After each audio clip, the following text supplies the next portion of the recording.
Bienvenue pour cette nouvelle leçon qui s'intitule Processus aléatoire et dont c'est la partie 3. Le sommaire comporte les points suivants. Le premier point que nous verrons, c'est ce qu'on appelle les processus MA. MA signifie Moving Average.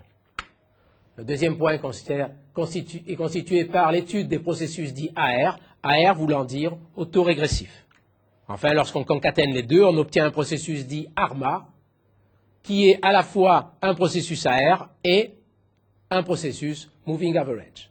En fait, l'idée au départ est due à Joule, qui, pour étudier les taches solaires, avait décidé de modéliser les observations comme la sortie d'un filtre linéaire excité par un bruit blanc. Et donc, c'est ce que nous allons voir à travers les différents modèles de processus que nous présentons dans cette partie. Premièrement, on commence par un processus dit MA. Alors, MA n'est jamais traduit en français ni dans aucun autre langage. Ça veut dire Moving Average. Et bien souvent, d'ailleurs, dans la littérature, le vocable est tellement connu que les gens ne prennent même pas la peine d'indiquer entre parenthèses ce que signifie MA. Voilà, ça veut dire donc Moving Average, que l'on pourrait traduire en français par moyenne mobile. Alors, le processus MA est défini de la façon suivante. X de n égale Wn plus B1 Wn-1 plus BQ Wn-Q. Et Wn est un bruit blanc centré de variance sigma 2. Alors, quelles sont les propriétés d'un tel processus? Nous avons vu dans une leçon précédente que les filtrages linéaires permettaient de déterminer effectivement de façon très simple les propriétés du processus en sortie. Et donc ici, j'ai un filtre dont, je vous rappelle, la fonction de transfert, ici j'ai un processus d'entrée Wn, j'ai un processus de sortie Xn, et la fonction de transfert de ce filtre est égale à h de f égale 1 plus B1 et puissance moins 2 JPF plus etc. BQ et puissance moins 2 JPQF. Donc voilà le gain en fréquence de ce filtre, et du coup, avec le gain en fréquence et les propriétés statistiques de l'entrée, à savoir que MW, qui est la moyenne, vaut 0, et que le bruit est blanc de variance sigma 2, ben je peux déduire la totalité des propriétés statistiques en sortie. La moyenne du processus X est égale à la moyenne de l'entrée que multiplie le gain à la fréquence 0, mais de toute manière, la moyenne de l'entrée étant nulle, on en déduit tout de suite que mx égale 0. Il nous reste à déterminer les propriétés statistiques du second ordre de xn, c'est-à-dire par exemple sa densité spectrale. Et on se souvient que la densité spectrale s'obtient de manière très simple. Il suffit de prendre la densité spectrale à l'entrée, qui est la constante sigma 2, et la multiplier par la module au carré du gain du filtre. Et c'est ce qui est indiqué ici. La moyenne est égale à 0. Et la densité spectrale du processus X est égale à sigma 2 fois le module au carré de la fonction que nous avons indiquée. Alors nous allons à présent calculer les covariances en fonction des paramètres du filtre, c'est-à-dire en fonction de la valeur sigma 2 et des coefficients B1, B2, BQ. Et pour simplifier le calcul, nous allons nous limiter au cas d'un MA d'ordre 1, que l'on a l'habitude donc d'indiquer de la façon suivante, le 1 qui est ici, indiquant que la valeur Q vaut 1. Alors nous avons à ce moment-là Xn, qui est égal à Wn plus B1 Wn-1, et nous allons calculer les covariances de Xn. J'ai oublié de préciser, mais évidemment, vous l'avez vu dès le départ, il n'y a aucune étoile là-dedans. Tout ce que je suppose effectivement, c'est que la totalité des processus et des constantes que l'on a sont des valeurs réelles. Donc effectivement, maintenant, je veux calculer ici, par exemple, E de Xn au carré. Ben, c'est extrêmement simple. Il suffit d'élever au carré cette quantité. Elle comporte 4 termes et de prendre l'espérance mathématique. Et par linéarité, l'espérance de la somme étant la somme des espérances, eh ben, nous aurons le résultat. Alors écrivons-le. On va avoir Wn plus B1 Wn-1, le tout au carré. En développant le terme qui est ici, c'est Wn carré. Wn carré, donc, ça, on le sait, c'est sigma 2. Il va y avoir un B1 carré E de Wn-1 carré qui lui aussi est égal à sigma 2 puisque le processus est stationnaire, la variance ne dépend pas de l'index temporel, plus 2 fois l'espérance mathématique de Wn, Wn-1 que multiplie B1, et l'espérance mathématique du produit des variables qui est ici, du fait que les variables sont non corrélées, l'espérance du produit est égale au produit des espérances, comme la variable est de moyenne nulle, ça fait 0. Et donc ce terme disparaît. On trouve donc finalement que E de Wn carré, de Xn carré, est égal à sigma 2 facteur de 1 plus B1 carré. Alors c'est ce que l'on a ici indiqué pour la valeur, donc, la fonction de covariance en 0 du processus X, c'est-à-dire l'espérance de Xn fois Xn, c'est-à-dire un écart de temps nul, c'est-à-dire effectivement espérance de Xn carré, et bien cette quantité-là est effectivement égale à R2 plus B1 carré. Alors on pourra continuer le calcul à titre d'exercice. Lorsque je fais k égale 1 ou k égale moins 1, n'oubliez pas que la fonction d'autocovariance est une fonction paire du fait que le processus est réel, donc il suffit de calculer pour k égale 1, vous allez trouver sigma 2 B1. En fait, si on prend d'autres valeurs de k supérieures ou égales à 2, on va obtenir pour toutes les valeurs de k supérieures ou égales à 2, la valeur 0. Donc on aura en plus ici Rx de k égale 0 pour module de k supérieur ou égal à 2. Alors on voit une chose, premièrement, c'est que le nombre de covariances est non nul et fini. Il n'y en a que 3 de covariances non nulles. La première valant sigma 2 facteur de 1 plus B1 carré, et la deuxième, donc je vais le dessiner sous la forme d'un graphique en bâton. Ici on a un premier coefficient de covariance en 0 qui vaut donc sigma 2 facteur de 1 plus B1 carré, et nous avons deux covariances aux écarts de temps plus 1 et moins 1 qui valent respectivement, toutes les deux d'ailleurs, valent sigma 2 multiplié par B1. Et toutes les autres covariances sont nulles. Alors ça c'est le propre d'un processus MA, c'est effectivement de présenter un nombre de covariances non nulles qui est fini. Une deuxième propriété maintenant que nous allons voir, c'est que de façon générale, là nous avons fait le calcul pour un amas 1, mais si on faisait un amas Q, on obtiendrait le même type de relation, et on constate une chose, les relations qu'il y a entre les paramètres, il faut entendre par là l'ensemble des valeurs B1, B2, BQ, sigma 2, et les coefficients de covariance Rx de 0, etc., cette relation qui relie les paramètres du modèle et les covariances du processus observé sont des relations non linéaires. Et donc, lorsqu'on voudra, à partir des covariances, obtenir les paramètres du modèle, on va faire des observations, on en reparlera quand on parlera d'estimation. Quand on va faire des observations en sortie, on va pouvoir estimer les covariances. Et malheureusement, pour estimer les paramètres du modèle à partir des covariances, on va être amené à résoudre d'un système d'équations qui est non linéaire. Et on sait la difficulté que représente un tel système. Nous allons passer à présent au processus dit autorégressif. Je ne peux pas vous expliquer aujourd'hui pourquoi ces processus s'appellent autorégressifs. Il faudra qu'on avance un peu plus et qu'on parle de prédiction linéaire. Donc pour l'instant, nous accepterons le vocable tel qu'il est et nous donnerons donc la définition suivante. Alors, processus autorégressif d'ordre P. J'ai indiqué ici que c'était réel pour ne plus revenir là-dessus et nous ne parlerons pas aujourd'hui de processus complexes. Alors AR, je le rappelle ici, veut dire autorégressive en français et autorégressive en anglais. Alors le processus est un processus AR si c'est la solution de l'équation récurrente suivante, x de n plus a1 xn-1 plus ap xn-p égale wn, où wn est un bruit blanc centré de variance sigma d. De la même manière que tout à l'heure, vous voyez que l'idée a été extrêmement simple. On considère que ce que l'on observe, c'est le processus xn, et ce que l'on observe peut être vu, en fait, comme un simple bruit blanc de variance sigma 2 qui est filtré par un filtre ici, dont la fonction de transfert h de z a pour réponse en fréquence h de f égale 1, on l'a calculé plusieurs fois, sur 1 plus a1 et puissance moins 2jpf plus etc. a p et puissance moins 2jpf. Donc voilà le gain en fréquence de ce filtre. Et donc quand on va vouloir calculer les propriétés du second ordre de la suite qui est ici, ça va être extrêmement simple. On va prendre des propriétés, à savoir la moyenne et la covariance de ce processus d'entrée qui est blanc, et on va pouvoir, à partir des formules de filtrage qu'on a vues, en déduire la densité spectrale en sortie. Alors avant d'établir ce résultat, ici, il y a un souci. Reprenons l'équation que nous avons proposée et qui s'écrit xn égale plus A1 xn moins 1 plus AP xn moins P égale Wn.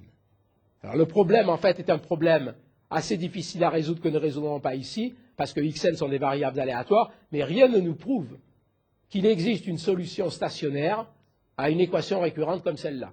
L'équation est récurrente, d'accord? A priori, elle a donc un nombre infini de termes pour la faire fonctionner, et en fait, il n'est pas du tout sûr que ce nombre infini de termes converge vers un processus aléatoire qui soit stationnaire.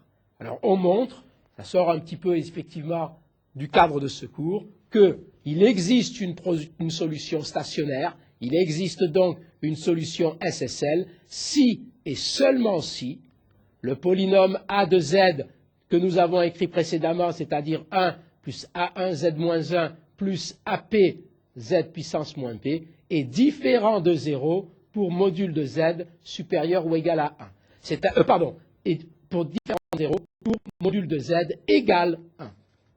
Égale 1. Donc, on voit ici apparaître la condition d'existence du processus stationnaire du second ordre au sens large. Elle est liée à l'absence de pôle sur le cercle unité. Or, nous avons vu dans le cadre des signaux déterministes que l'absence de pôle sur le cercle unité correspondait à la stabilité. Il y a donc un lien étroit entre la stabilité, c'est-à-dire un truc qui ne diverge pas, et un processus aléatoire éternel qui n'explose pas. Et donc, effectivement, ce n'est pas surprenant que la condition d'existence du processus stationnaire soit directement, finalement, liée à la condition de stabilité de l'équation dans le cas déterministe. Comme dans le cas déterministe, nous obtenons quelque chose qui est très proche pour le cas de la causalité. En fait, même, on peut dire que c'est exactement la même condition. Si en plus, A de Z est différent de 0 maintenant pour module de Z supérieur ou égal à 1, c'est-à-dire pas seulement sur le cercle unité, mais à l'extérieur du cercle unité, alors, une chose très importante, la sortie xn s'exprime causalement en fonction de l'entrée W. Alors plutôt que de l'écrire comme c'est sur le transparent, pour bien montrer la causalité en dépliant ici la sommation qui est ici, xn dépend de Wn, de Wn-1, de Wn-2, mais ne dépend pas des variables Wn plus 1, Wn plus 2, etc. On dira la phrase suivante, si A de Z donc est différent de 0 pour module de Z supérieur à 1, alors x de n s'exprime causalement en fonction de Wn. On montre alors que les coefficients du développement dont j'ai parlé ici pour écrire cette expression causale en fonction de Wn, ce n'est rien d'autre que le développement en Z de la fonction 1 sur Z, exactement ce que nous avions dans le cas des processus déterministes. C'est exactement la même chose. Il faut préciser une chose, évidemment, quand je parle du développement ici de 1 sur A de Z dans le plan complexe, encore faut-il préciser le domaine de convergence. Et je vous rappelle que le domaine de convergence, je ne l'ai pas indiqué ici, mais je vous le rappelle parce que c'est fondamental pour bien comprendre ce qu'est 1 sur A de Z, c'est l'ensemble des valeurs de Z, tel que le module de Z est supérieur ou égal au pôle, au module du pôle de plus grand module de la fraction 1 sur A de Z. Donc on a effectivement, comme précédemment, un domaine de convergence qui s'étend à l'infini, donc c'est causal, et qui contient le cercle unité, donc la solution est stationnaire.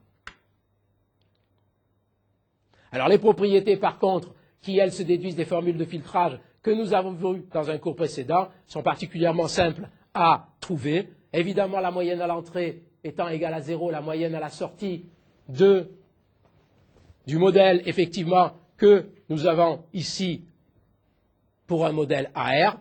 La moyenne de l'entrée est nulle, donc la moyenne de la sortie est nulle. La densité spectrale de la sortie est extrêmement simple. C'est la densité spectrale à l'entrée que multiplie le module au carré du gain du filtre, ce qui explique effectivement l'expression qu'on a là. La densité spectrale S de F est égale à sigma 2 sur le module au carré de H de F. À partir de maintenant, on va se limiter au cas causal, c'est-à-dire au cas où A de Z est différent de 0 pour module de Z supérieur à 1.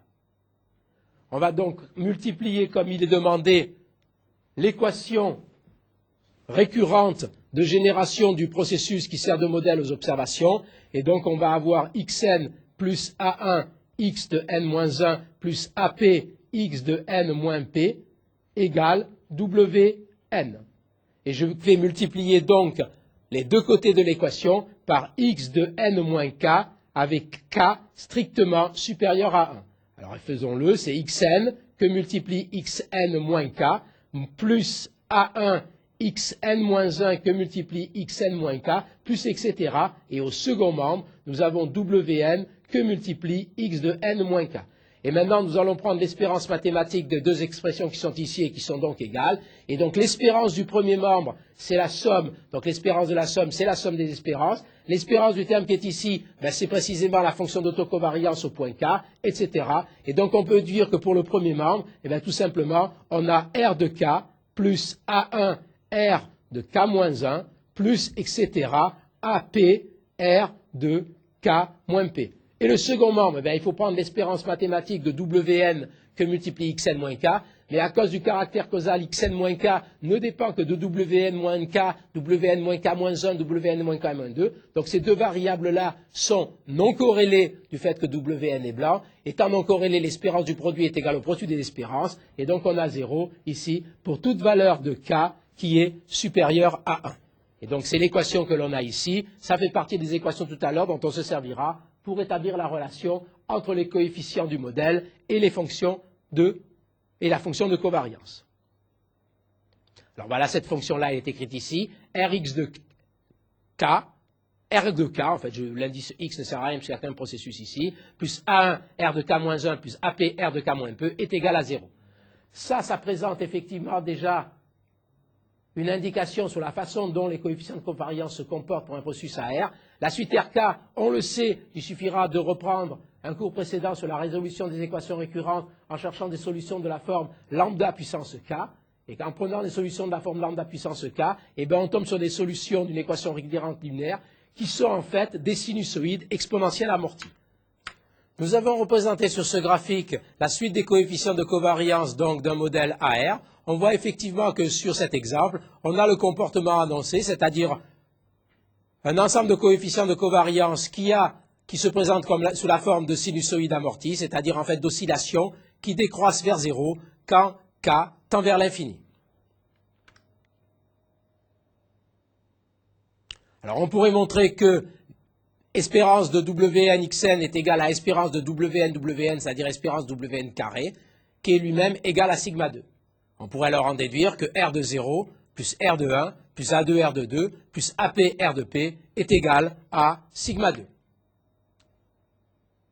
Alors nous allons en même temps présenter ce que l'on appelle les équations de Liu-Holker, et pour cela on va empiler les équations précédentes pour arriver à la forme matricielle qui était indiquée ici, plus l'équation qui est indiquée là et que l'on avait sur le transparent précédent. Donc on va établir effectivement ici la forme matricielle de l'expression qui est là à partir des équations précédentes. Donc je reprends effectivement la suite, la récurrence que l'on avait trouvée sur les RK, je vous le rappelle donc ici, c'est quel que soit K supérieur à 1, R de K plus A1 R de K-1 plus A2 R de K-2 plus AP R de K-P est égal à 0, quel que soit K strictement supérieur à 1. Donc on va commencer avec la valeur 1, et donc je commence avec la valeur 1, j'ai donc R de 1 plus A1 R de 0 plus etc. jusqu'à AP R de 1 moins P égale 0. Mais R de 1 moins P, c'est aussi égal à R de P moins 1 à cause du fait que la fonction de covariance est une fonction paire. Maintenant, on va faire le cas K égale P. Donc, je les énumère tous. Je vais jusqu'au cas K égale P. R de K vaut donc R de P plus A1 R de K moins 1. Si K égale P, ça fait R de P moins 1 plus etc. jusqu'à AP R de K moins P pour K égale P, c'est-à-dire R de 0 égale 0. Et donc là, on voit une première partie de ce système linéaire dans lequel les valeurs AE, A2, AK pourraient être considérées comme des inconnus. Et ce système linéaire ici, c'est un système donc qui est le produit de la grosse matrice construite avec les coefficients de covariance et le vecteur A1, A2, AP. Alors écrivons cela sous la forme matricielle que nous avons proposé d'établir. On a une matrice R0 jusqu'à RP-1. Ici, vous avez RP-1 jusqu'à R0. Cette matrice-là est, je vous le rappelle, sous la forme d'une matrice de Toeplitz, c'est-à-dire que les termes sur les parallèles à la diagonale principale sont des constantes, multipliées par A1, A2 jusqu'à AP avec la technique du produit matriciel, est égal à ce vecteur R1, R2, RP que l'on met de l'autre côté avec donc le signe moins, moins donc un vecteur qui s'écrit R1, R2 jusqu'à RP.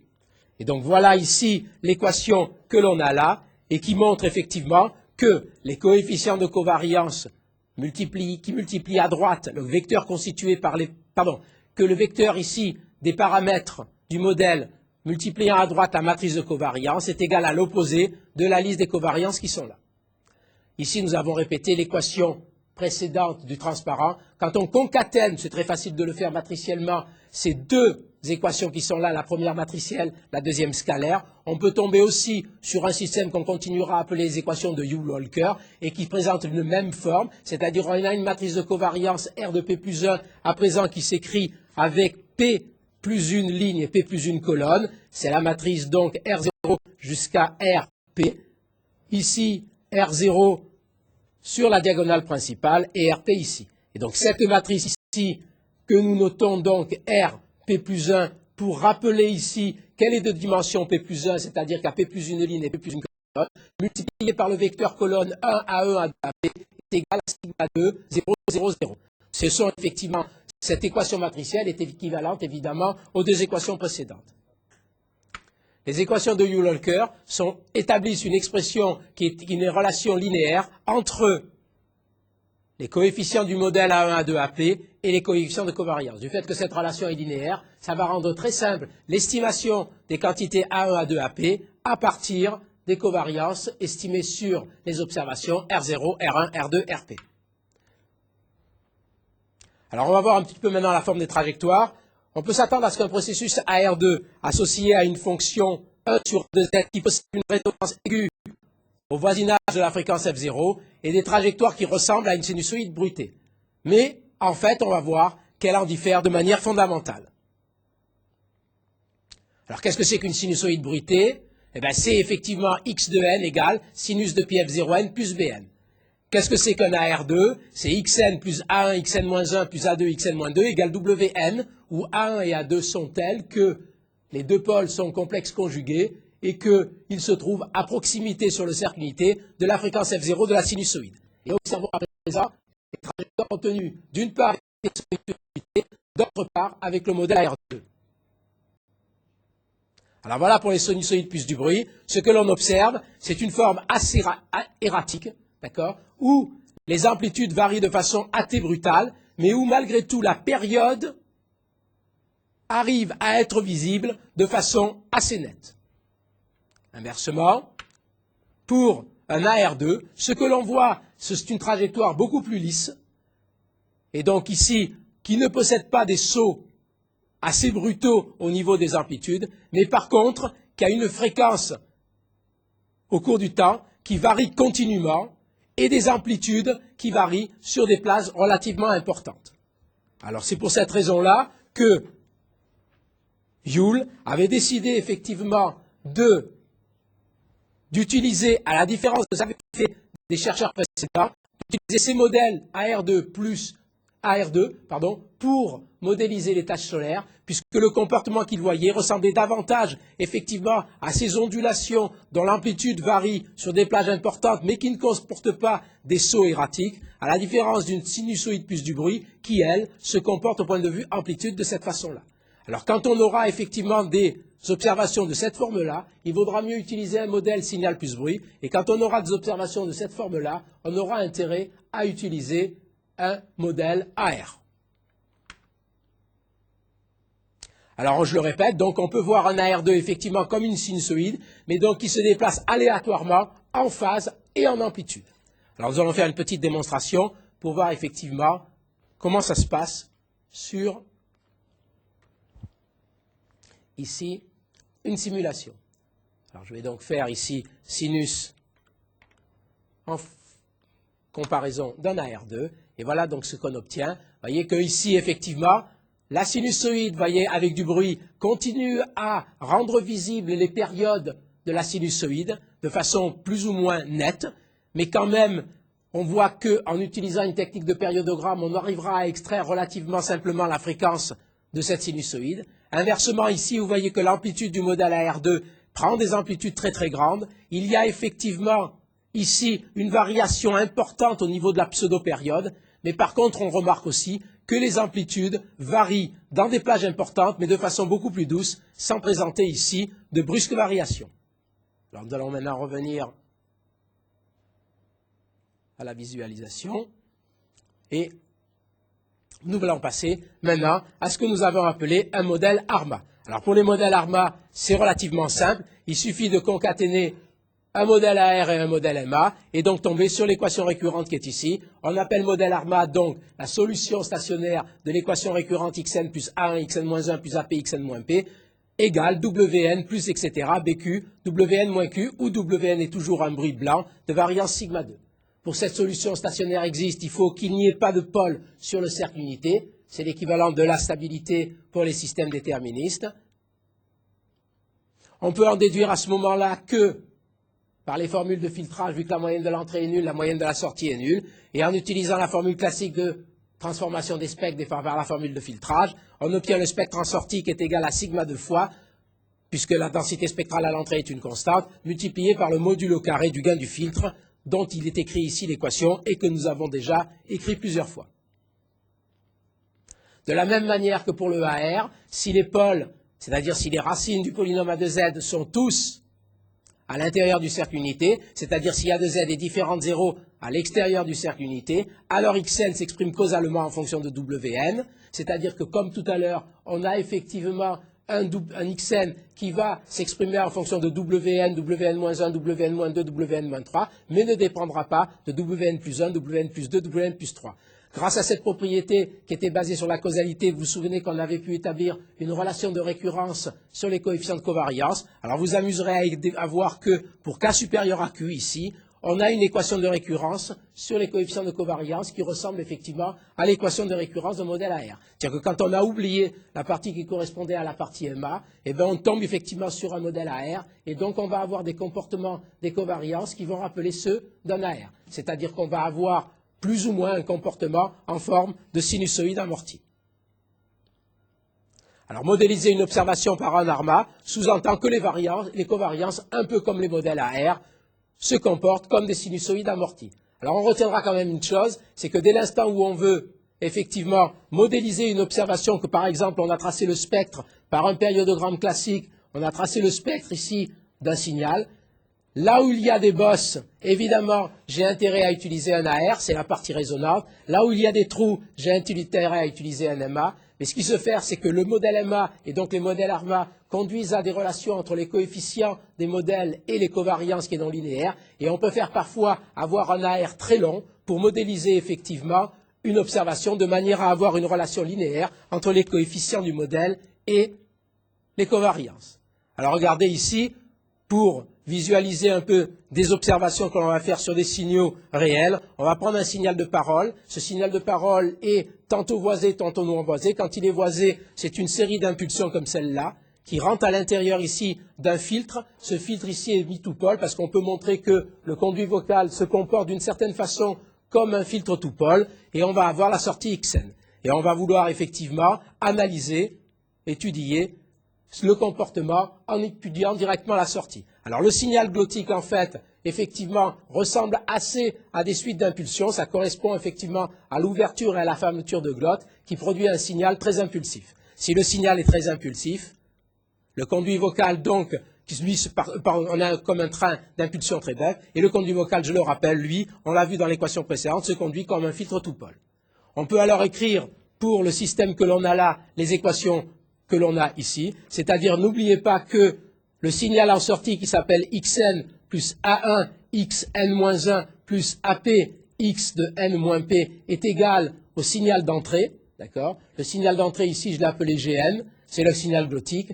Et quand je regarde ces équations et que je les empile les unes sur les autres en prenant ici plusieurs valeurs, d'accord? Je vais avoir ici une structure matricielle, d'accord? X de M moins P, si je prends suffisamment de valeurs, ici Gm, je vais avoir une structure matricielle ici qui peut être écrite sous la forme un vecteur petit x qui correspond à la colonne qui est ici, plus une grosse matrice x qui correspond aux termes x qui sont là, que multiplient les coefficients A1, A2, AP.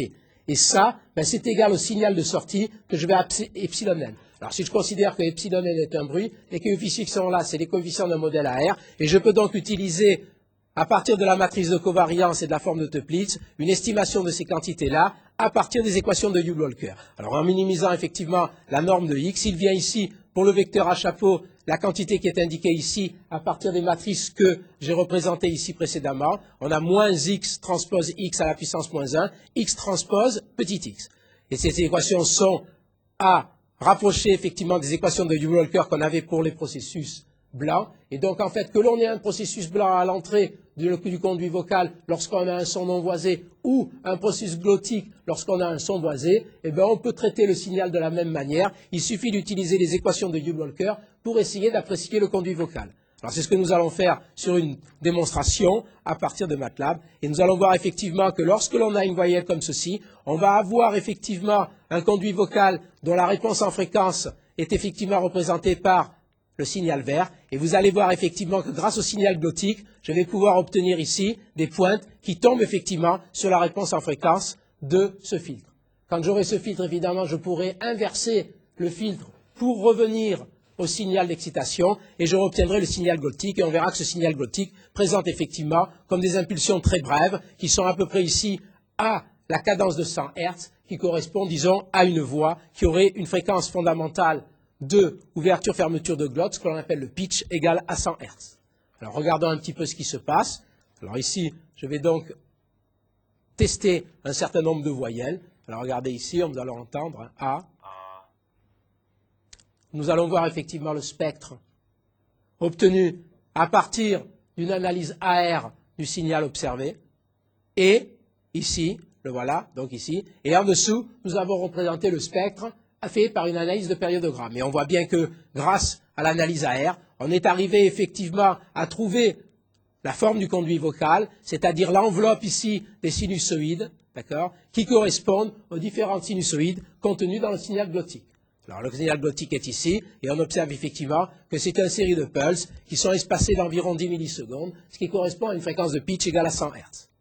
Alors on peut essayer aussi par exemple la voyelle O.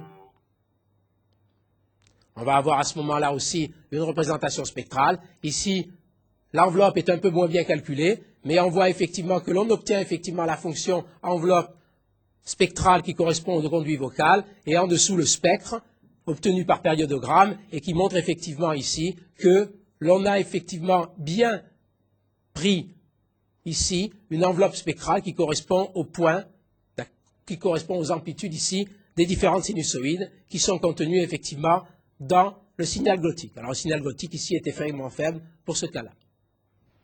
Alors nous allons effectivement, puisque nous avons encore un petit peu de temps, en profiter pour répondre à une question que nous avons proposé de laisser à titre d'exercice, et qui était que l'espérance de Wn xn était égale à l'espérance de Wn Wn pour un processus AR d'ordre P.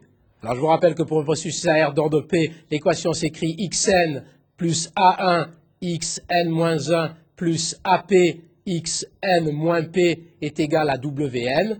Et donc je vais multiplier les deux membres de cette équation par Wn. Je vais donc obtenir ici Wn xn plus A1 Wn xn-1 plus etc. AP Wn xn-p, et le tout étant égal à Wn carré. Si je prends maintenant l'espérance mathématique des deux membres, l'espérance de la première quantité, c'est l'espérance de Wn xn. L'espérance de la deuxième quantité, vous remarquez que xn-1 étant causal en fonction de Wn, il va s'exprimer uniquement avec Wn-1, Wn-2, etc. Le processus Wn étant un processus blanc, donc à variable décorrélée. La quantité qui est ici, c'est l'espérance du produit est donc égale au produit des espérances, et comme le processus centré, ça fait 0. Il en est de même, évidemment, pour tous les termes qui suivent, et ceci est égal à E de Wn carré, et qui est donc égal à sigma 2.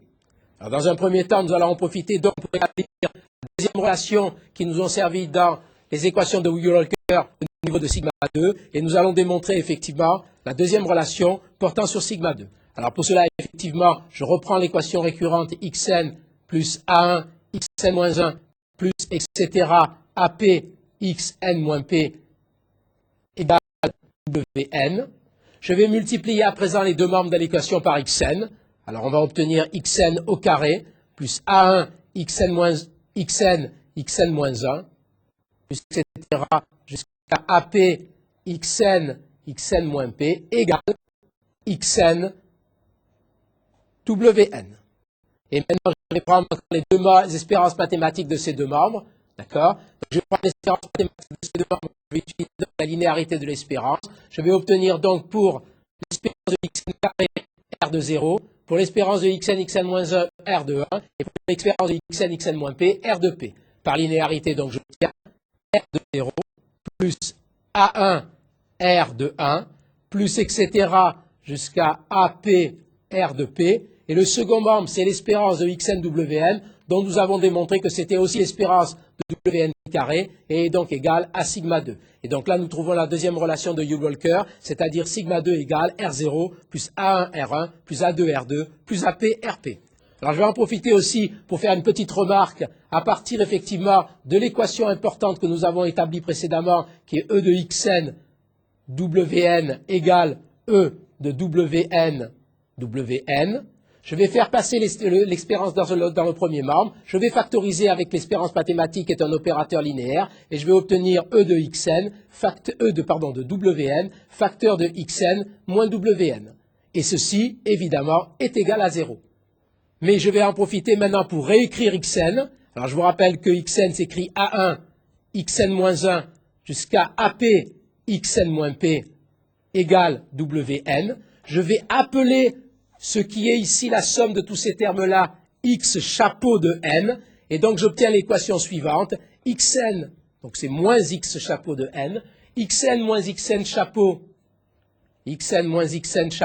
est donc égal à wn, et je vais porter cette quantité dans l'équation précédente. Et je vais donc obtenir E de wn qui est xn moins xn chapeau, et multiplié par xn moins wn, ceci égale à 0, mais xn moins wn, c'est précisément xn chapeau, et je obtiens donc la relation suivante qui va avoir une explication profonde lorsqu'on parlera de prédiction linéaire, et qui est que l'écart qu'il y a entre xn et xn chapeau est orthogonal au sens où l'espérance mathématique du produit est nulle à xn chapeau. Et on pourra dire alors que xn chapeau, c'est la meilleure prédiction de xn, c'est-à-dire que la meilleure régression de xn est précisément xn chapeau. On voit donc que le processus que l'on a appelé AR fabriquait le processus AM comme la somme de la meilleure prédiction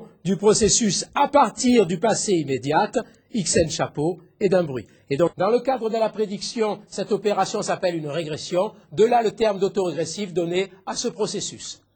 Alors, pour plus d'informations, je vous rappelle que vous pouvez vous connecter sur le site de NetUno et de cliquer sur MedEdu. Je vous remercie de votre attention.